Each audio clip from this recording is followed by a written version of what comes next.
All right. Looks good. YouTube was giving me some troubles earlier, but I feel like I'm in a pretty good state now. Yes, looks good. All right. Sorry, first of all, for missing last week. I have a horrible story. I'll skip some of the details for you, but my one of my fillings in one of my molars came out. I was having dinner on Monday and just chewing down on food, and I felt a filling in my mouth. So the short story is that you should take care of your teeth when you're a kid. I did not, and I had really bad teeth all through elementary school, middle school, and I was just a slacker. You know, it was my fault. I wasn't brushing my teeth well enough. I wasn't flossing and everything, but I had so many fillings, it was ridiculous. And one of those fillings, after 30 years of being in my head, has decided to break. So there was a little bit of pain this week. I went into the dentist on Tuesday to get it checked out, and then I had they went and drilled all the old filling out and cleaned up my tooth. There was a lot of it. Was not a good situation. So anyway, I got fitted for a temporary crown, and then I am going back next month to get my permanent crown. But that is why I couldn't do Gear Talk on Wednesday, because I spent the morning at the dentist's office, and that is not fun. I was pretty worn out, and I didn't have any energy. And honestly, I was talking kind of weird because, you know, your mouth is still a little numb and all that. Even after getting your little shots in the morning, it still sucks. So I apologize.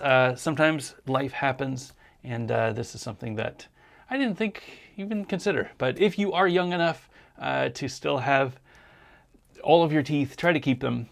Getting cavities and stuff might suck for the time, but 30 years down the line, it's still going to suck. So it's definitely not something that I recommend.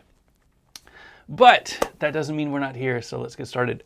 Hey everyone, welcome to Gear Talk episode 84. Gear Talk is the show that we do every other week, where we talk about the geekier side of rollerblading. If you know the difference between a raised heel boot and a flat boot, if you know the difference between carbon and plastic shells, if you know the difference between a buckle system or a Velcro buckle, you've come to the right place. If you think about any of those things and how it impacts your skating experience, this is the show for you. Gear Talk is a show that we do live on YouTube every other Wednesday at 9 p.m. Eastern. Sometimes we miss a week when there's an emergency or a family issue, but for the most part, we're pretty good about every other Wednesday, 9 p.m. Eastern, live on YouTube. Thank you all so much for joining us in the live stream. If you are here live, thank you. It would be great to answer any questions that you might have. This is a great opportunity to get any weird skate-related questions that have been in the back of your head out. I would love to answer them, and if I don't have an answer, I would love to at least talk about it and see if I could figure out an answer. Make sure that you tag Back to Blading in the chat. So I have a difficult time seeing the live stream when it flies by all the comments, but if you leave if you tag me in the chat, I will see it and I'll be able to respond. I do plan on taking a lot of questions tonight. We don't have a ton of content, so it's going to be a big question and answer night. I have a fly or something hitting me in the eyeball that is annoying. There will be a lot of questions tonight, so if you have questions, this is the right time to be here. Make sure that you tag Back to Blading so that I can see it. If you're watching this in the future, please leave a comment in the video. I would love to answer your questions. I understand that because of time zones, some people can't make it during the live stream. Totally understood. But that doesn't mean that you should miss out on getting your questions answered. If you're finding this in some random YouTube recommendation, thank you for joining us. We would love to answer your questions. We do focus mostly on aggressive skating, but anything is fair game having to do with inline skates, rollerblades, whatever you want to call them. Like we do the beginning of every show, I want to give a huge thanks to our friends at thehelmetinitiative.org for helping us with our helmet giveaway.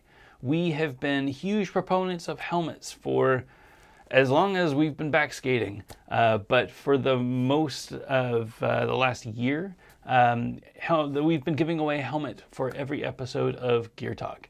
I think it's super important that people have access to helmets. I know that not everybody's going to wear them. I know they're not super comfortable, but if you want to wear them, it is the best insurance that you can take out on your body. Everybody falls, not a huge deal. We have wheels on our feet, you're going to fall down. If you can minimize the impact of a fall, if you can minimize the amount of time that you're off skating or off life due to a fall, that is a good thing, and I want to help you with that. And I think that wearing a helmet is the best insurance that you can get. If you break your wrist, if you break your elbow or your knee or anything like that, it's going to suck, and it's going to be an expensive hospital visit, and you're going to have to be off it for months at a time. But if you hit your head, it could be life-threatening. And I want to make sure that we keep all of our bladers out there skating. And I think a helmet is the best way to keep you out there skating as long as you can. A lot of us can't afford a helmet. And if that is you, I would love to give you one. They usually run $50 to $60, and I totally understand that that money could be put at something more useful, and I don't want to judge. It's, whatever happens, happens. You've got to make the best decisions for your life and how you're going to spend your money, and usually a helmet isn't the first thing on your list. So if I can help you in any way, I will. Go to backtoblading.com/helmet to fill out your name and information. Let me put the link in the show notes. Backtoblading.com/helmet. That is where you fill out your information. All we need is your name and your email address. We will pick somebody at random and give them a helmet. Now, if you are in the US, we will probably send you a helmet. We have a few helmets on hand, thanks to donations from the helmetinitiative.org. They're a great organization that helps us with our helmet giveaway. They also do their own helmet giveaways. Check out their website for more information. I don't know what events they're going out to because of the pandemic. It's a little difficult to have the events that they used to go to, but they used to have events where they would go set up a tent and they would replace people's helmets with fresh helmets, things like that. They've been a huge help for us getting helmets to people that need them. If you are outside of the US, we usually just send you a PayPal with some money so that you can buy a helmet locally. It's just cheaper that way. You don't have to worry about shipping and customs charges and things like that. That money usually comes from our YouTube ads and from our supporters on Patreon. So we're reinvesting the money that we get from our Patreon supporters into our helmet initiative and other bills in order to keep this thing going. But we couldn't do that without our supporters on Patreon. Patreon.com/backtoblading is a great place to go. Learn a little bit about what we do and where your money would go. Even $1 a month would help to get somebody a helmet or to help keep the lights on here. We do appreciate all of your help. Obviously, if you are in a position where you can't afford a helmet, I don't want you spending money on our Patreon. If you're a student, I don't want you spending money on our Patreon. I want you spending your money on learning and focusing and food and things like that. But if you have a little bit of extra disposable income, a couple of bucks a month would really go a long way to help us getting more helmets to more people. Thanks again for listening to my little tirade about helmets. I'm a huge proponent. I think that every time I see somebody skating without a helmet, I kind of clench a little bit, especially when they're in a crowded skate park or something, because you never know what's going to happen. Like somebody could come from behind you and fall down and knock you off your feet, and then it's game over. I mean, you could slip off of a mini ramp and game over. I mean, it's super important to protect your head. I wear most of my pads, but definitely I wouldn't skate without a helmet, and I recommend that everybody follows my lead and wears a helmet as well. All right, a little bit of housekeeping before we get started. Since the main topic for tonight is actually the skates that I am currently skating, I'm going to wait a little bit until I get to that. But we do have a little bit of housekeeping. First of all, super excited that this week with Chroma, which is a company that I started last year. Chroma specializes in signature wheels and high-end urethane. We've been focusing on making signature wheels for mostly aggressive skating. We started on an anti-rocker wheel project a few months ago, and we just had a new release. I wanted to share it with you so that you could see what I've been working on. First of all, we're super happy that we have a new wheel for the most amazing skater in the world, China Wirestall. She has been, in the scene for, I don't know, dozens of years. And for whatever reason, I feel like doesn't get the notoriety that she deserves. She's an amazing skater. She released an edit today showcasing her new wheel, and you can just see how incredible she is at skating with the amount of control that she has, the trick vocabulary she has. Just an amazing skater. She has a 58 millimeter wheel. This is the China Wirestall wheel. We released a wheel in a blue about 6 months ago, I think. This one is the burgundy. It is a nice, it's not really a red, like a bright fire engine red. It's more like a darker burgundy. Features her doggy Emma on the wheel. It's a really great wheel. It's a 58 millimeter 88A. It's got a flat, rounded, I guess you would call it a rounded bullet profile. It's like the face profile. These are really good for skating flat, or if you're skating anti-rocker and you want a little bit more mobility, the small profile up top will help you turn a little bit faster. And if you're skating flat, this angle really helps when you're doing groove tricks, so that you can slide a little bit more on the ledge rather than just stop on the ledge. These are available this weekend. They all come in a custom box that we had made with a sticker sheet. This one had 2 sticker sheets in it. Oh, it has one of the old sticker sheets. So I guess sometimes you get the old sticker sheet. This was the version 1. This is the version 2. I just picked this one at random. So this is, sometimes you get 2 sticker sheets. I guess we had extras. But you get the sticker sheets, you get all the wheels. They're available this weekend. And to go along with the wheels, we released a new anti-rocker wheel, which is a raspberry colored anti-rocker wheel. So these are the Chroma anti-rocker wheels. They are 47 millimeters. They are 75D. Now D is a different level of hardness measuring. So if you're talking normal wheels, these 58 millimeter wheels are 88A. 88A is a good balance for mostly skating skate parks. If you're going to skate rougher terrain like parking lots or streets or anything like that, you might want to go a little harder. They won't give you the most comfortable ride, but they might last a little bit longer. So that's usually like a 90A, maybe even a 92A. This is an 88A. It's kind of softer. These would be, if you translated it to A, probably like 120A. They're very hard. So we stopped, the A scale technically stops at 100. So anything up to 100, you can measure with an A scale. As soon as it goes over 100A, if it's harder than 100, you can't measure it on the A scale anymore. So you have to switch to the D scale. And the D scale, I don't know what it starts at, probably 0. But a good comp is make 50D is about 94A, give or take. These are 75D. Super, super hard. They are a lovely red. You can see that it matches pretty nicely. Obviously, this is a shinier urethane than this one, but it matches pretty nicely with the China wheels. And the coolest thing is that you can't smell these, but they smell like raspberries. So we have a process where we're making these wheels, and we're making them in-house. So we're hand pouring the urethane. We're mixing the 2-part urethane. We're custom pigmenting it with the different pigments, mixing it all together. This was a process that took months and months and months to get to a point now where the quality is just really, really nice.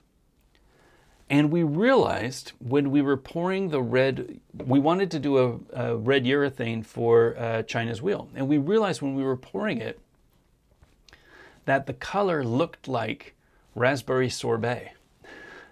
So my wife loves I think it's the Talenti brand. raspberry sorbet like ice cream, but it is this really rich, really like fruity ice cream, and it's made mostly of fruits. And the raspberry one looks very similar to this. And I said, you know what?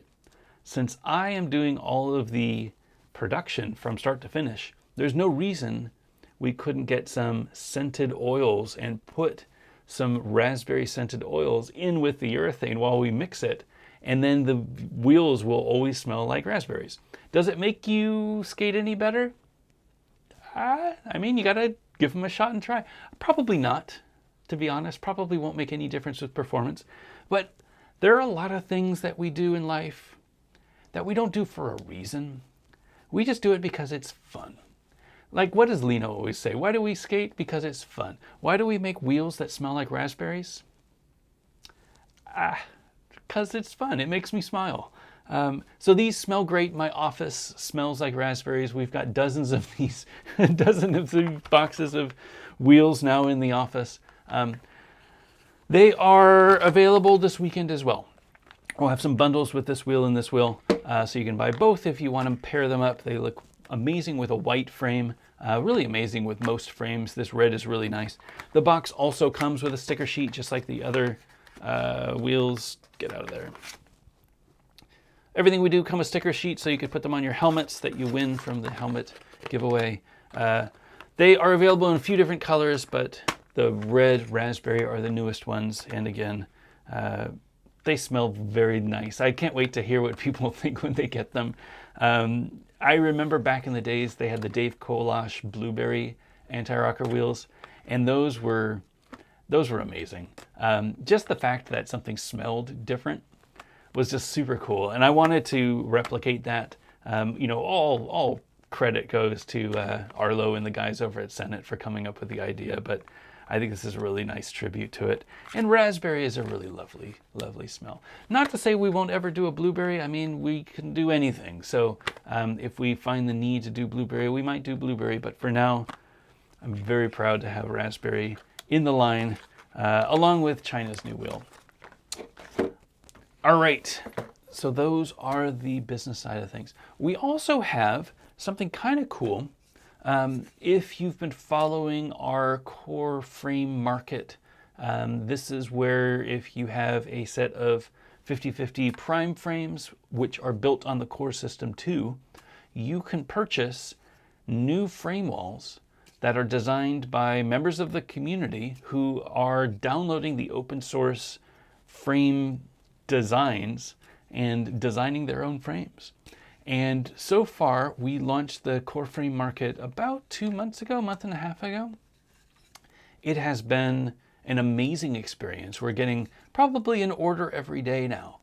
When it first launched, we had way too many orders that we couldn't keep up. But now we're getting about an order a day. And there are 3 frames and 1 freestyle frame, 3 flat frames and 1 freestyle frame on the market. And today we're going to be adding a 4th frame. Actually tomorrow, because I still need to take pictures of this, but tomorrow we're going to be adding a 4th frame. It is another flat frame. This is the Dido Designs frame. So this is a 250 millimeter base. It also comes in 270. This is a flat frame. This is riding flat 60 millimeter wheels. These are kind of similar to a balance frame, I would say. If you looked at the groove, if you look at the recess on the side with the little humps, it's going to give you a lot of nice protection on your axles, a nice sliding area for doing sole tricks. The groove looks really nice. A little bit of wheel bite protection down here, so it should be really clean for doing groove tricks. The groove is a little tighter than a balance frame, a little tighter than a prime frame, which will probably lock you really nicely on the ledge. They are also available in 270. I was going to measure the split for you. I brought my calipers out. So this will help us measure distance between 1 and 4 for those of you who are curious. It is 120. So 120 millimeters from 1 to 4. So it's a very similar frame in a design to a prime frame, but this would be a 3D printed frame. Slightly different groove, more optimized for flat. So you wouldn't have this on anti-rocker. I don't think you'd skate this anti-rocker. You could, but I think it's really designed for flat. With the axle protection on the sides, really nice design. I absolutely love that there's more frames coming out now. It makes me feel really good just to see all of these creative people out there taking the work that we did and really doing something with it. You know, it's awesome to see. The replacement walls are available on the Core Frame Market. Order as you like, and we will print them as they come in. So we don't have any inventory of them. It keeps our costs down, so we don't have to order any minimums. As you place an order, we start the printers. So we put them in, first out. So usually it takes maybe about a week to get your order out. Right now, I don't think we're super busy, so it might take less than that. But it takes, 48 hours to print from the beginning to the end. And whenever your order starts, that's when the 48 hours begins. The walls are $50 for the replacement walls. You can also get hardware. You can also get wheels and stuff. We'll have this as a ready-to-roll setup. I think I have one more of the medium cores in stock. So if you wanted to get in and start with this being your first entry to the Core Frame ecosystem, then you could get this with the core, with the walls and the wheels, with 50/50 AVEC 5 bearing or AVEC 9 bearings at a great price, probably around $200, I think, ready to roll. The frames themselves, the walls are $50 if you already have prime frames. Really great deal, and we give $10 for every sale over to the designer, so they're making a little bit of money and you're able to support their designs. Daniel's an amazing dude. He really did a great job with this design. I'll make sure that I have a link to his website where you can get more of his designs and information on the market. And this brings us to 4 designers now. If you are at all interested in designing your own walls, if you have an itch in the back of your brain that you'd like to scratch with some awesome frame wall design, go to the Core Frame Market / I think developer resources maybe. If you go to the market and you click on the nav up top, or maybe there's a hamburger menu that lets you click on developers. You can learn all of the information. We have an FAQ. We have all of the source code up on our GitHub, so you can download that. You can use free open source software. You can use any 3D software to create your walls. We have some sample files to really help you get started. And it's absolutely free to download, free to submit your designs. And if you want, you can sell them yourself without having to go through the market at all and keep all the money. You can charge as much as you want. You can do whatever colors you want. It is open source. So we want to encourage people to go out there and follow their passion. If you've got a design in your head that you want to get out, let us help you.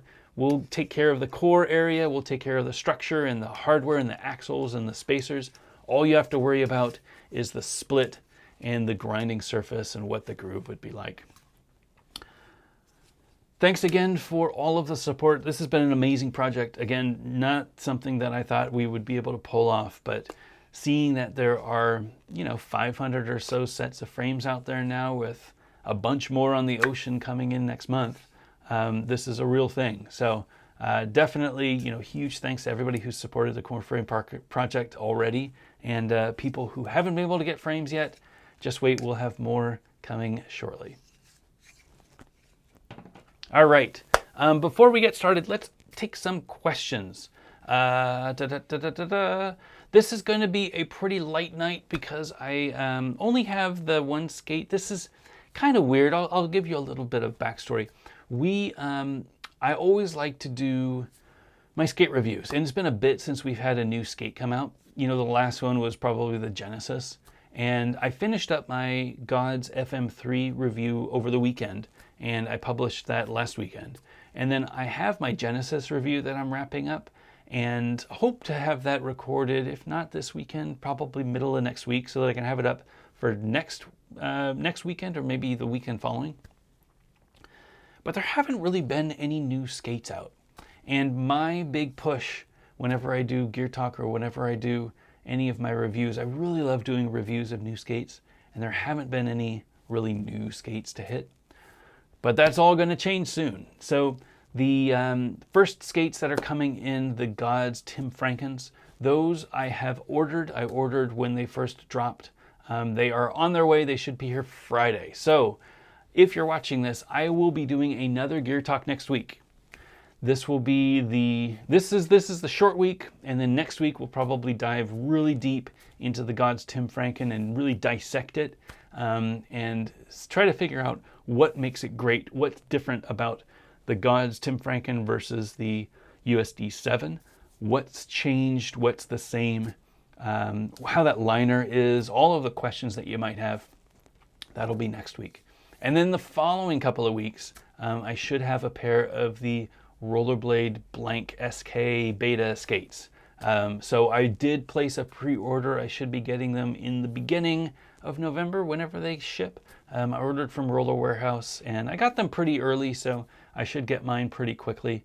And then I'll be reviewing those as well.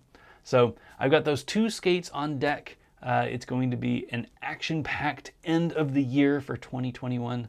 But for now, this night, I think we'll just do some questions, and then I will go through my Adapt, talk about how they're great, and then maybe a few more questions, and then we will wrap up. So if you do have any questions, I always encourage people to ask questions. Make sure that you tag Back to Blading so that I can see it. It's kind of hard with the chat to see people talking and pick out the questions, and I don't read all of the chat. But if you do tag me in it, it'll come up in orange and I'll be able to see it. So make sure that you tag Back to Blading in it. I'm going to start going through questions. I'll go through all the questions. I'm going to stop, talk about my skate, and then you can start again, and I will go through all the questions again. All right, first. Joseph Lux. Hey, Joseph. Is there a skate you could compare the width of the Solo to? I'm interested in the new blank skate, but I worry it would be too narrow. Yes, let's do that. I do not, like I said, have the blank skate here, but I do have a pair of Solos somewhere. Where did they go? Here they are. All right, so these are the Solos. This is a size 44. Now, the nice thing about the blank skates and the Solos is they were individual shells. So what that means, get out of there, this liner, if I remember this liner, it's very hard to get out. Liner shouldn't be this hard to get out. I don't know if you can hear that. There we go. The reason why it's so hard to get out is it has these really like almost walking tread sort of, I don't know why they did that. This whole bottom of the liner is like, it adds heel lift to it. These are not, so to be clear, this is not the blank liner that's going to be shipping. This is the blank liner that came with the Rollerblade Solos. I don't know what the new blank liners are like. These were really nice liners, but way too much heel lift for me. It's just got built-in heel lift, and I don't know why they would do that, including having additional heel lift inside. So they have this big pad inside too, which is pretty thick. It's almost like a Genesis height thickness. Anyway, these are the Solos. They are what the blank skate is based off of. I don't know how much they've changed. We'll get into that when I get the skates in hand, but I know that they're based on the same shell. Best way to do this, be able to fit some calipers in there. I don't know if I'm going to be able to fit some calipers in there. You know what I might be able to do? Maybe I can measure the width on the outside. Let's try that.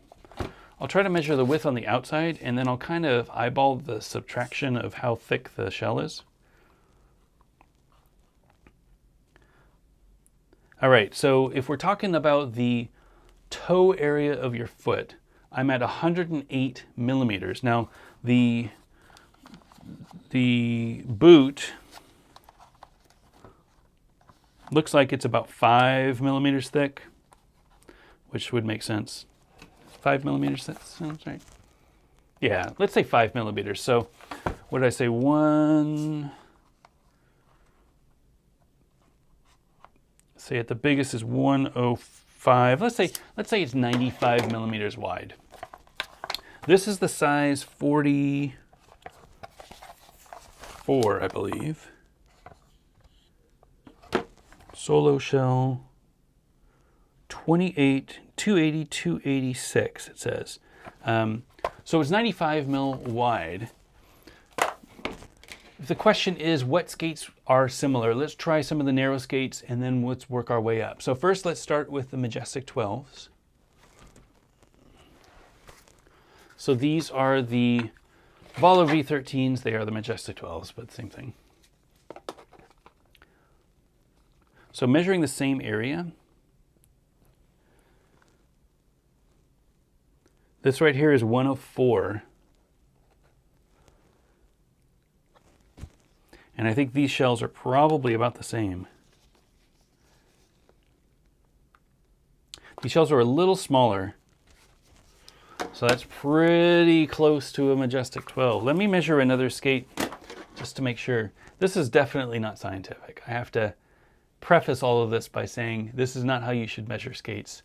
You probably want to get a tape measure or like a seamstress, like paper measuring tape, you know, where they wrap around people to check things. This isn't how you do it, but this is how I'm doing it. What's another good one to check? So these are all 44s.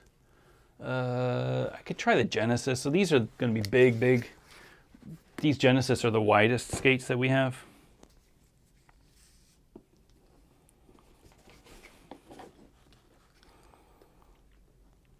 And just for reference, this is 108 at the width. So it's another 4 mil wide. These are supposed to be the same size. This is actually probably much bigger than the others. Let's try one more. Let's try the USC 7. Oh, well, yeah, I guess. Let's try the Sway. It's a pretty common skate. And again, I'm measuring this area from here to there.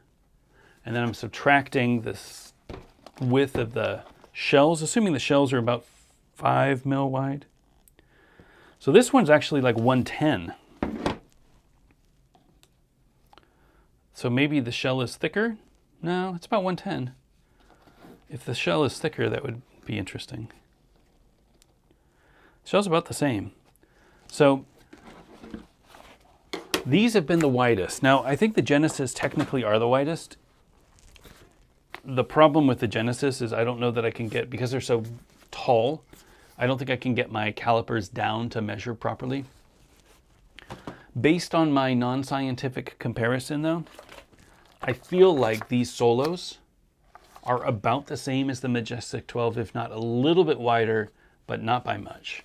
So they are definitely a narrow skate. And if anybody in the chat has a pair of Solos and can compare them to me, for me, let me know. My foot fit these just fine, but I can see if your foot is wide, the blanks will probably not fit you if they're based on the Solo. And I do remember people saying the Solos were fairly narrow. I think a lot of the rollerblade skates are fairly narrow, so that kind of checks out. But definitely these are about the same as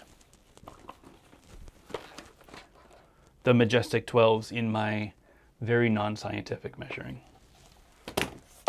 I hope that helps you, Joseph. I don't know if that will help you. When I get the skates, I will try them on and I will let you know what I think.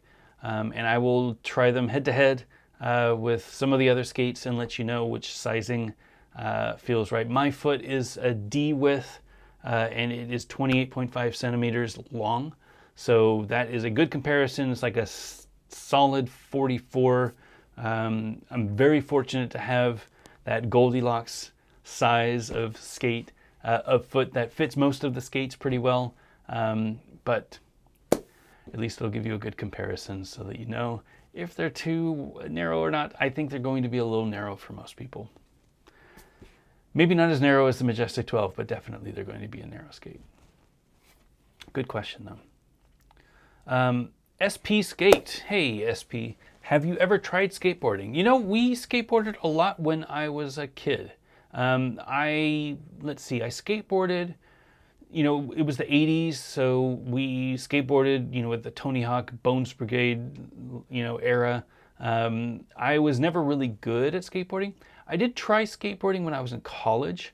I was still rollerblading, and then I didn't have anybody to really skate with. So I had some friends in my dorm that skateboarded, and I went skateboarding with them. And I had a really good time skateboarding, but I always played ice hockey, and that feeling of skating is what I missed from skateboarding. Skateboarding was this different thing. For me, like, skating was just like a natural feeling, and I've always just wanted to chase that feeling where, you're just putting wheels on your feet and you're just going. Skateboarding always felt like you couldn't really do that. And I know that nowadays, you can get the boosted boards or whatever, and you can kind of do longboarding and go out and everything. It's completely different though. If anything, you're riding the skateboard, but with skates, like, I'm skating. Like, it's a physical activity of me skating versus me standing on a skateboard that's skating, kind of. I did skate a little bit when I was in Southern California as well. So there's been maybe 3 periods of my life where I've had skateboards. But I always come back to rollerblading. It just doesn't seem like, it doesn't fit the box that I like. I don't feel like I'm in control of it. I don't feel like, it's part of me. It feels like I'm standing on top of the thing. And I'm sure that some people who are skateboarders are really good at it. And, that board becomes part of your body. But for me, it was always just this awkward feeling. So I would much rather have the wheels on my feet and be able to just take off. That's just a very natural feeling for me. Mr. Darren 25, since we're talking about the adapts, which do you think is the best design for soft boots, cuffed or cuffless? So, cuff or cuffless, I don't know what difference that is. If you're talking about like a plastic cuff versus carbon all the way up top, then I definitely think the plastic cuff is better versus the carbon all the way up top. I like a little flex in the cuff. Cuffless or cuffed, if you're talking about like old school rollerblade TRS, like back in the Frankie and the Santiago days where they kind of didn't, Velcro their top cuffs or anything. Definitely, I'm a support guy. I like having support, a supportive skate. I'm a hockey background. I like to skate hard, and I like to have as much support as I can. I don't like flop. I don't like any movement with my skate. So definitely for me, a cuff is important. 45-degree strap is important. That sort of thing will sell a skate for me. So I hope that answered your question. If not, let me know. Anthony Mejia. I have some Bauer Shifties I'd like to send you for your wall. What address would I send them to? Oh, that's awesome. Thank you, Anthony. I don't have any Bauers. So that would be a great addition to the wall. Send me an email. That's probably the best way. You can do backtoblading@gmail.com. That would be an easy way to do it. Or I think there's a contact form on the website. But yeah, backtoblading@gmail is probably the easiest way to get a hold of me. And then I will send you a label so that you can just put them in a box and send them over this way. I'll take care of all the shipping, and maybe I'll even send you something in return if you need any wheels or anything like that. I always like to help people out who think about me. So if there's anything I can do, I like trading and bartering. So definitely would love to get the skates though. So thanks for thinking of me. All right. Are we good? We're good. All right. So let's, there's another one. There's Jeff. Hey, Jeff. God's rollerblades or Mesmer? Make the decision for me. Ooh, tough one. So I think it really just depends on what sort of skating you like to do. 3 all black plastic shelled boots. That's all that they have going for each other. The Gods being probably my preferred boot, at least the one that I know I'm going to love. I know that I love the USD7 sole plate. I know that I love the USD7 boot with the internal shock absorber. So I'm leaning towards loving the Gods. The Mesmer, as far as I know, is based off of the USD Throne, which I don't really remember skating. I definitely had a pair of Thrones, and I definitely skated Thrones, but I don't remember skating them and how good they were. And the Thrones that I have now, I'm a little concerned that they're going to fall apart. So I don't want to skate them. I want to keep them where they are. But they are a raised heel boot. And I know that they've made some adjustments to have a sole plate, but I'm sure they didn't adjust the bottom of the boot to be a flat sole boot like a USC 7. So for me, I mean, I'm out. I'm not interested in having a raised sole boot. I like having the flat sole boot so that I can have an internal shock absorber and adjust the forward lean so that I could feel like I'm falling forward, or kind of like a relaxed lean back. And that's not something you can do with a plastic raised heel boot. So for me, Mesmer probably is a non-starter. I am going to get a pair when they're available, whenever that is, probably beginning of next year, I bet. I'm going to get a pair because this is what I do and I love to look at them. And I love the team. I think that they're doing it right with the branding, with bringing out this plastic boot. It should be probably pretty cheap, I would assume, $250, $300 complete. And hopefully we'll have some nice pro models with some cool colorways. I think they're going to do it really well. It probably isn't the skate for me. I feel like it's going to be a fairly budget skate, which isn't a bad thing, but again, we'll get to it in a little bit. Once you've skated really high quality, high performance skates, it's hard to go back to, a simple plastic skate that, just has a sole plate. The rollerblades is going to be tough. I need to skate them. I've purposefully avoided any of the reviews out there so I can have more of a clean head when I get my pair and I actually skate them for the first time. What I remember of the Solos is they were great.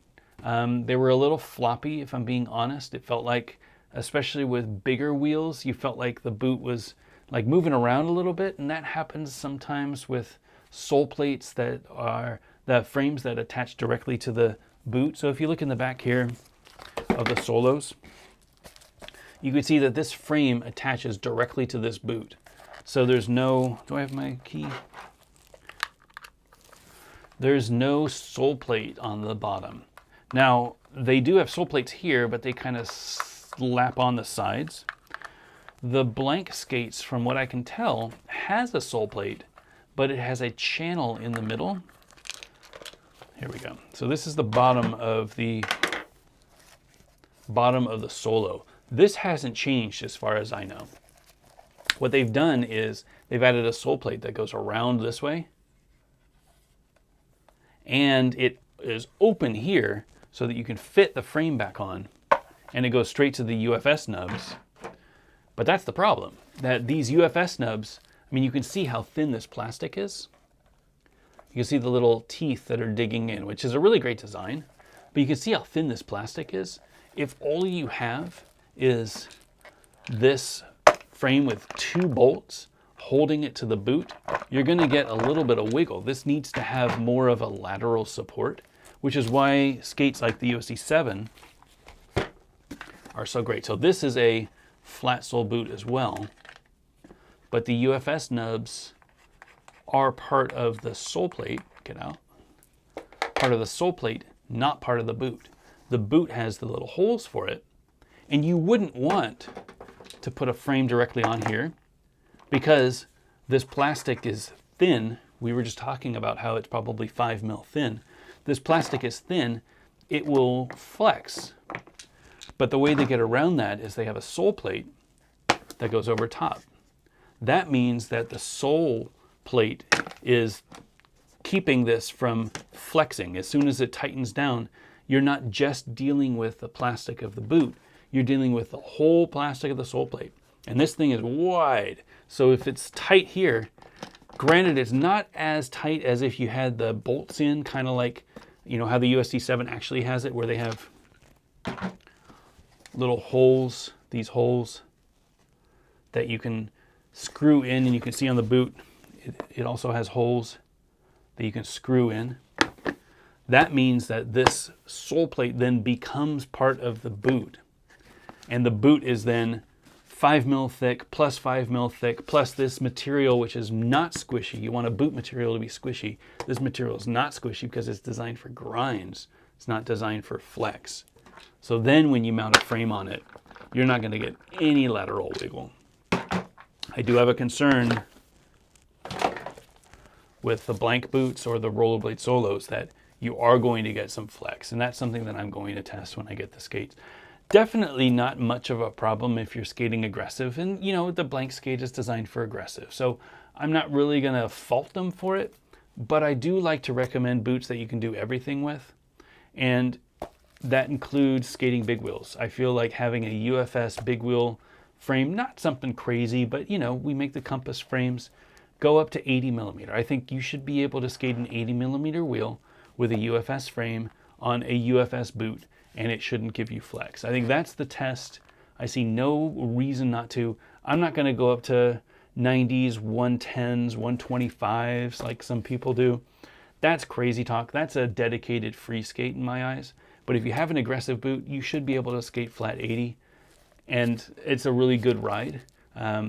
If the boot can't do that without having some flop, then that's a problem. So what I would say, probably I would just get the Gods. I think that's the right boot for me. For you, for everything that I know, probably the Gods. I would be interested in what the blank negative looks like, because I know you love your negatives. The Gods, you know, comes with the USD 7 sole plate, so it has a really nice negative already. I don't know about the Mesmer. From what I can tell, it's a fairly thin sole plate. Nice heel, it looks like, but it's kind of similar to the Nim sole plate, which I never skated. So again, something that I'm super curious to try out. So many new skates coming. It's crazy times. Very exciting times, though. Great question. Hope to have all those answers and more in the coming weeks. All right, let me get a little water, and then let's talk a little bit about the Adapt. And it's already 9:45. Lord. Wasn't expecting to go so long talking. So, a couple weeks ago, I had a topic about testing carbon skates versus non-carbon skates. And specifically, I had my Gods FM3s, which is a one-piece design, integrated liner, 45-degree step with a cuff, with a USD 7 sole plate, and a plastic shell, versus the USD Carbon, which is a one-piece design, integrated liner, 45-degree strap, USD 7 sole plate, and a carbon shell. And I skated them head-to-head, and I wanted to see what the difference was between carbon and carbon-free plastic. And I came to the realization that for the way that I skate, and presumably the way that most of us skate, we really don't need carbon. The performance is not going to make any difference. I think that if you were skating big wheels, if you were skating bowls on solo frames, then yeah, you should get some carbon and you're going to feel the difference. But for 99% of what I do, I am absolutely fine just skating a plastic shell. I have no problems with any of my tricks. I could do either boots equally well with all of my tricks and have a great time. Where it changes is with the comfort. So with the USD Carbon, I preferred this ride. And the reason was thinner padding and a lot more supple, flexy bottom area. Supple, flexy bottom is the word, the phrase that I didn't expect to say tonight. The flexy area down below. This makes this boot so much more comfortable to skate. The Gods are thick. They are a puffy skate. So I did bring my calipers for this. The amount of padding around the cuff. Now these are broken in. These are fairly broken in though. I skated them for about 2 months, which for me is about 10 hours. This cuff area, which was my main skate for a long time. This cuff area, I'm getting around 22 mil. This cuff area, I'm getting about 24 mil. Really, it's about the same, but it feels so much much more padding. It's probably around the areas where it's padded. This felt like it was smothering my foot, like it was just, like pillows were just attacking me and I couldn't breathe. And whenever I would put these on, before the USD carbons, I wouldn't tell the difference. If I put these on after the USD carbons, I could absolutely tell the difference, and it would be a remarkable difference between the two in the comfort. So it got me thinking, what would my Adapt feel like? And I started skating my Adapt a couple weeks ago, and I've skated them probably 4 times now, and absolutely love them. So these are the Adapt Stealth. These are from 2017, 2018. The current line is the Brutale. They don't make these anymore. This is an older version. So anything that I say with this review or with this discussion is based on this model. I haven't skated the newer models. Obviously, they're always making improvements to their line. They are very good about listening to customer feedback. They don't necessarily take all of the feedback, but I think they always strive to make the best skates they can make. And I feel like these are a really great skate, but they're probably even better now. So everything I say, just preface it with, this is based on a 2017, 2018 version. It's not the current version. These are the most comfortable skates I own. And I can honestly say that after skating them now for 4 weeks, they fit like a sneaker. They fit like a really nice, comfortable athletic shoe. The amount of material that they use in the right places is really spot on. Like, they don't overdo the material. It's the minimum amount of material that you need. And that, to me, is the key to having a carbon skate for the way that I like to skate versus a plastic skate. I feel like with the carbon skate, I can get the stiffness with a smaller amount of padding and a smaller amount of material. Where if I were skating a plastic skate, I would probably need a little bit more material to get the same amount of support.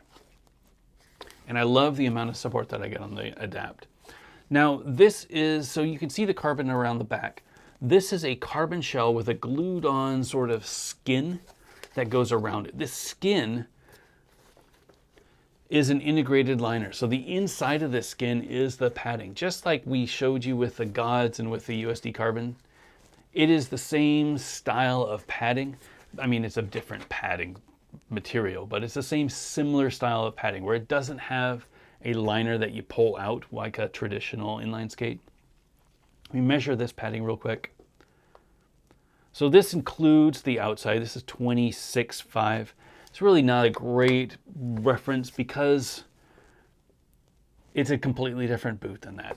The USD carbon and the USD carbon free are about the same. All they changed is the padding and the different shell internal.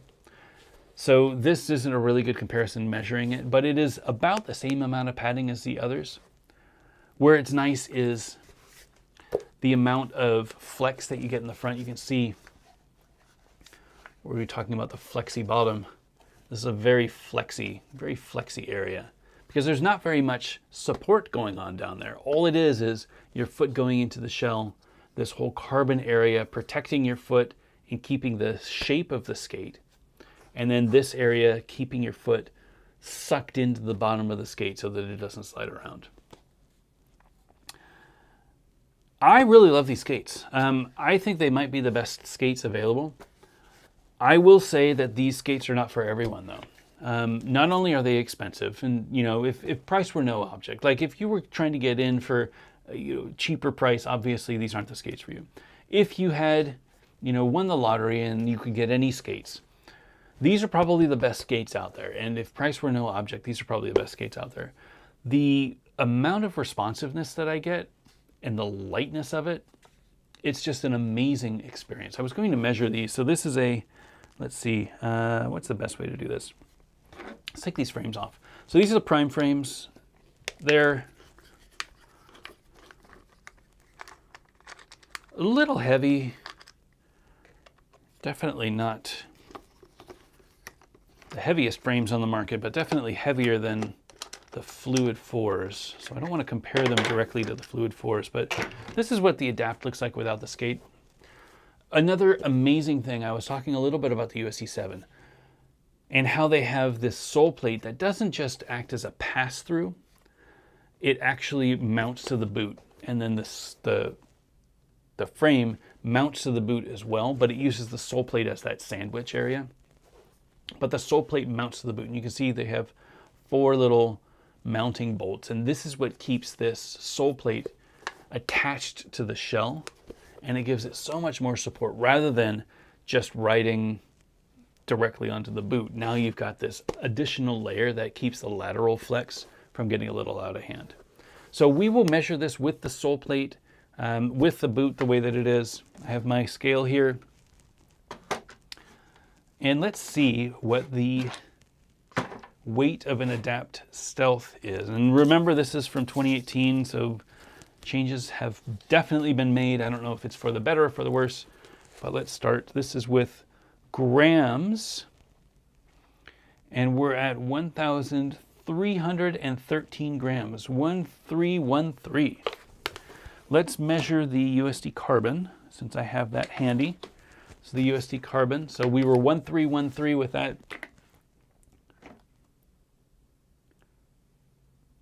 1200. So 1200, this is a lighter skate. And I know that this is lighter than the USD carbon free or the God's FM3 by like 100 grams. So the Adapt is, give or take, about the same weight as the carbon free or the Adapt. Now, where I think the weight comes is probably this sole plate. This is a plastic, injected plastic sole plate. And while I think it slides amazing, this slides amazing as well. It's a thicker material. It's a single block of Delrin or UHMW or some sort of a nice slippery plastic. And it's machined out of a solid block. So it's going to be more dense, it's going to be heavier. 1313 isn't a crazy weight. Let's try some plastic shells just to see how the difference is. Let's try a USD Sway. So this is the Montre USD Sway. 1313 is the number in our head. So this is 1302. So the Adapt is about the same weight as the Sway, almost any Sway, I bet. I think 1300 is probably a good weight for most plastic shells, probably right on where most of them are. But again, you're not buying this to save weight. You're buying this to make it more comfortable around your foot. The fact that it has an integrated liner, the fact that it's all one piece, means that if you can find this in your size and if this fits your foot, you're going to have the best ride imaginable. Now, I've talked to a lot of Adapt skaters, people who have paid for Adapt skates and love their Adapt skates, and they can't imagine skating any other boot. And the reason is the feeling. It's not the performance, it's the feeling. It's the fact that when you put your foot into an Adapt, you lace it up, you can kind of leave your foot in there all day. It's like, again, comfortable sneakers that you can walk around your neighborhood. You can do whatever you need to. You know, the shoes that you wear to Disney World or whatever, that you know you're going to walk 10,000 steps, these are the skates. You want to wear these if you're going to Woodward, if you're going to an event, if you're going to be skating all day. These are super comfortable skates. The negative, there is a huge negative. The negative is they can be really stiff. So I've lost a few of my tricks because I've jumped over to this skate. Mainly groove tricks. When I'm trying to get boot down on Royales, because this cuff goes all the way up with carbon, it means that this area is completely solid. There's no flex here. Compare that to the USD carbon, wherever that went. Oh, did I lose it? Oh, here it is. Compare that with the USD carbon. This is another carbon boot. But if you look at the side, the carbon actually only goes up to about here. And then this whole area is the cuff. It's a plastic cuff. You can see the flex of the boot.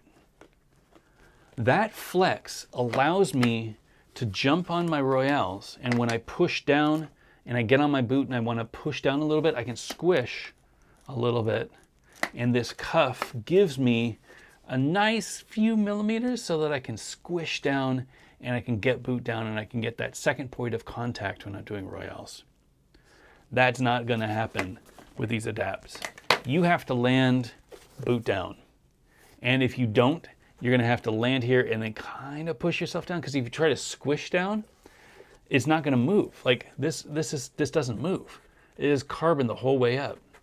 So you've got to fully commit to your groove tricks. And I am not good enough at fully committing to my groove tricks to get that every time. I can definitely get boot down on these, but it is something that I have to consciously focus on.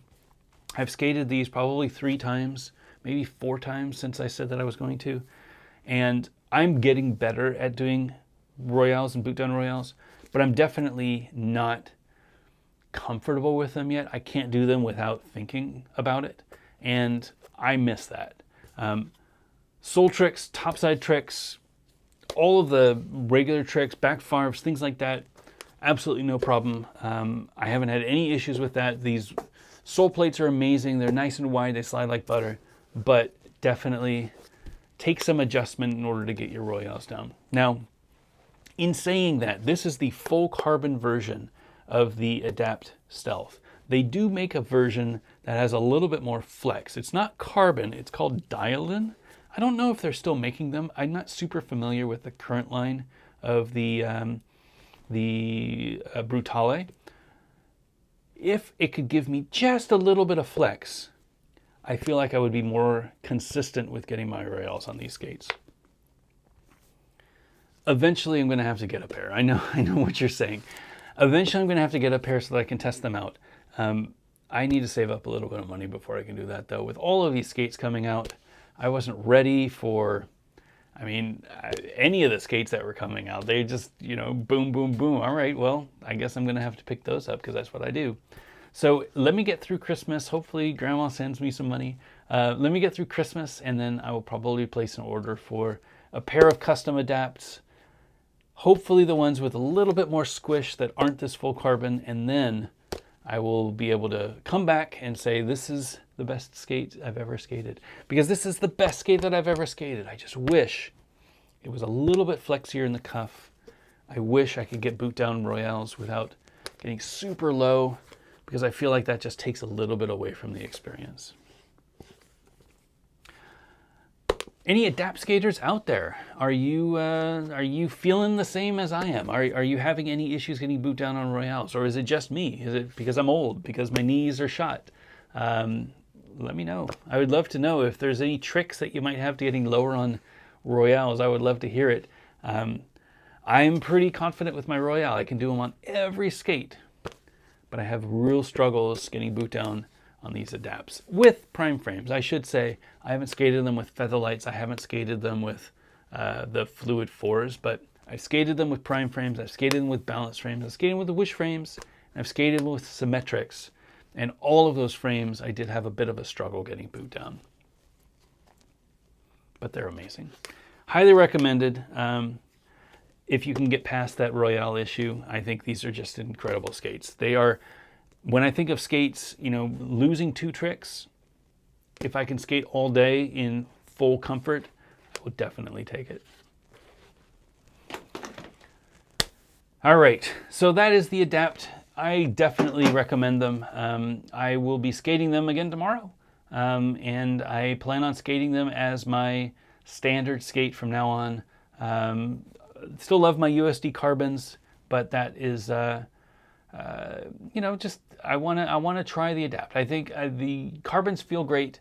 It really is a flip of the coin between the two for me, which one is the best. But personally, I feel like the fit on the Adapt is much more comfortable. It feels like it fits my foot better. And I absolutely love it. Any questions you might have? I'm going to get a little bit of water. Make sure that you tag Back to Blading in the comments. I will go and scroll down, see if there's any questions, and then we'll wrap up this episode.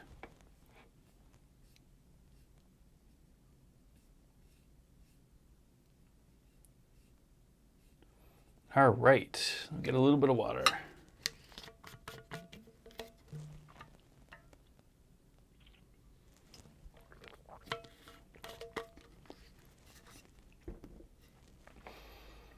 Okay. That doesn't look like any questions. All right. Well, I don't need to answer any questions. I'm at an hour. That's where I wanted to end. So I hoped that this night would be a little quicker so that I can go rest up. This week has been a little crazy, but I am feeling good about tonight. Hope that everybody out there is being safe. I know that there's a great trend now. It feels like there's more people getting vaccinated. It feels like more people are taking this seriously, and I can see the numbers going down. People are getting the COVID and they're getting immune from the COVID for a little bit. Hopefully we can kill this Delta, and maybe there can be another strain that comes out that is a little bit less contagious than the other one. But man, tell you what, down here in the South, it's been a rough summer. The numbers were just rough. And, my whole family is vaccinated. My youngest child is not vaccinated. And it gives me nightmares thinking about her getting exposed to it. She's got some immune issues, so she's definitely high risk. And, we do everything we can to keep her safe. I hope that you're doing everything that you can to keep your community safe as well. It's not really about you. It's about taking care of others. And I know that getting a shot sucks, but if you have an opportunity to get vaccinated, I do encourage that you do. I think it's the right thing to do for your community to keep the spread down. Wear your mask if you need to. I wear my mask every time we go inside. It's kind of the rule around here in the South in North Carolina. I know that a lot of places are not, but it's good to keep it. You never know if you've got it.